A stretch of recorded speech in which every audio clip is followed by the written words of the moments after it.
jointly is a software company. It's we call it a platform for purposeful consumption.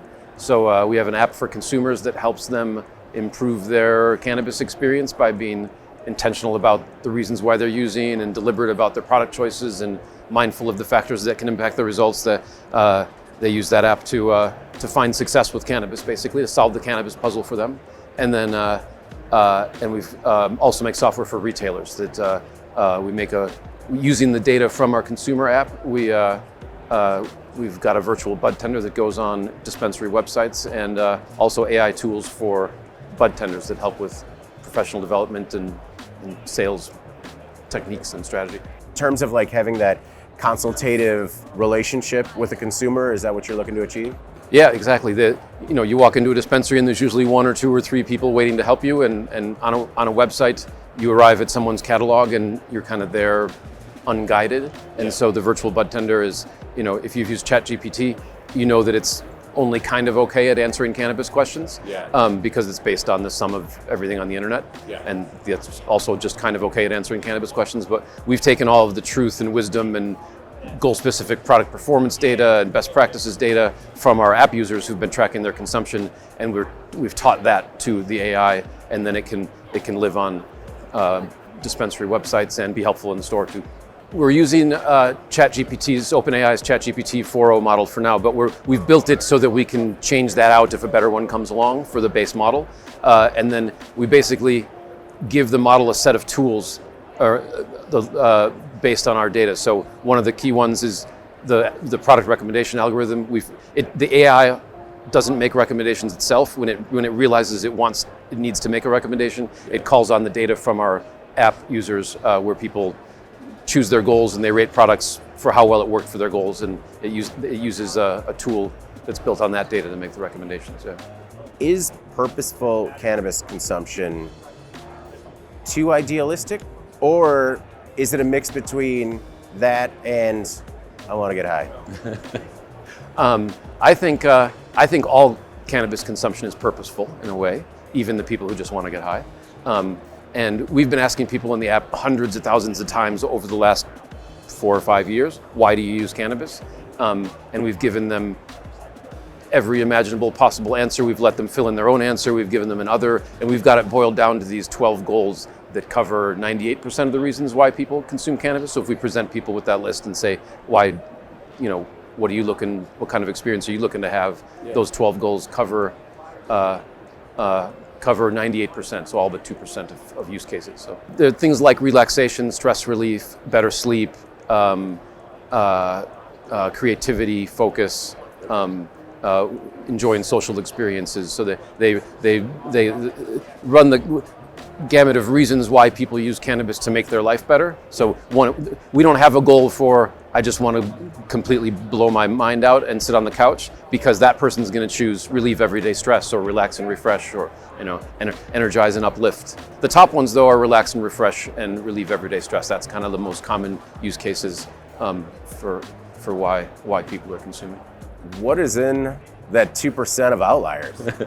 It's usually someone who is consuming for a very specific medical reason, and then doesn't kind of make the connection between their medical condition and one of our goals. So they would fill in, some fibromyalgia or something like that, and that's not one of the goals. But one of the goals is manage or ease everyday pain. So it's kind of, if you had it for that, you'd be using it to ease everyday pain.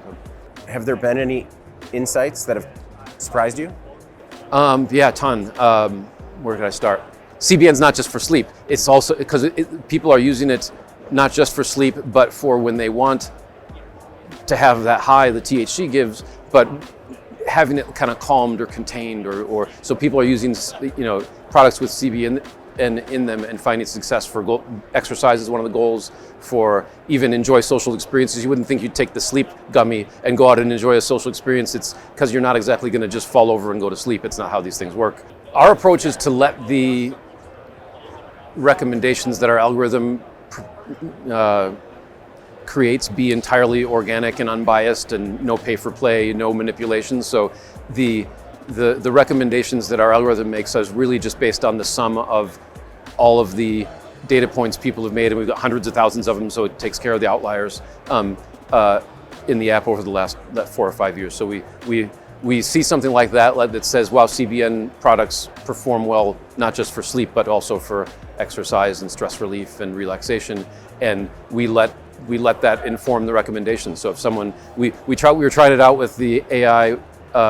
We have a version that goes on people's websites, like I was saying, where somebody said, what's a good gummy for hiking? And it gave a set of recommendations. And then, what's a good gummy for hiking, but I don't want to feel too anxious or like have my head racing, because that happens sometimes.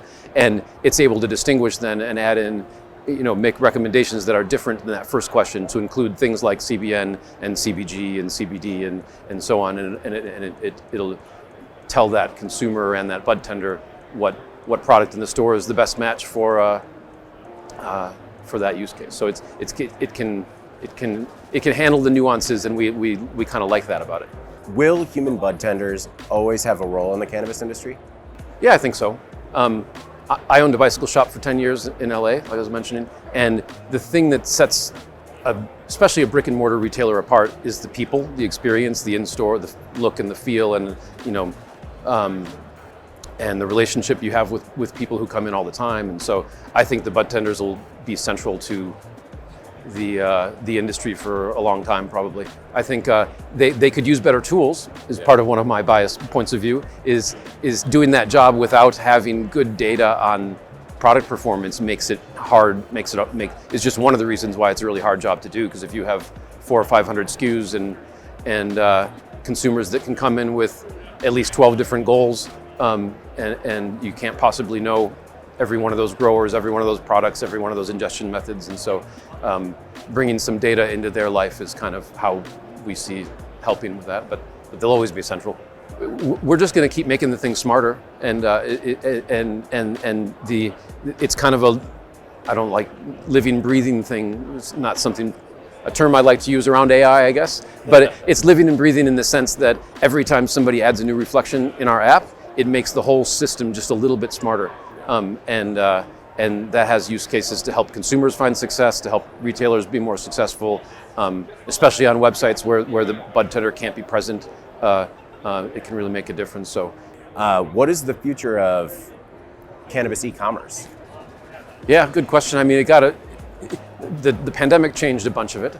And like I know that, like, if you look at e-commerce sales as a percentage of total retail sales, it's kind of this steady increase over the years to be about 30% now across all categories. And it had this blip for COVID, and then came back down and returned to its original growth rate. And so I think e-commerce will continue to grow. I mean, there's a whole bunch of consumers that aren't comfortable talking to people about these kind of subjects, and would rather research and make their own decisions in privacy and comfort in their own home. So it'll keep growing, but I think it's also the kind of thing where the brick and mortar experience has a chance to survive. I worked at Blockbuster in my day, so I've seen retail come and go in different ways, and the bicycle shop. But I think there's definitely a role for the dispensary, education and community and events, and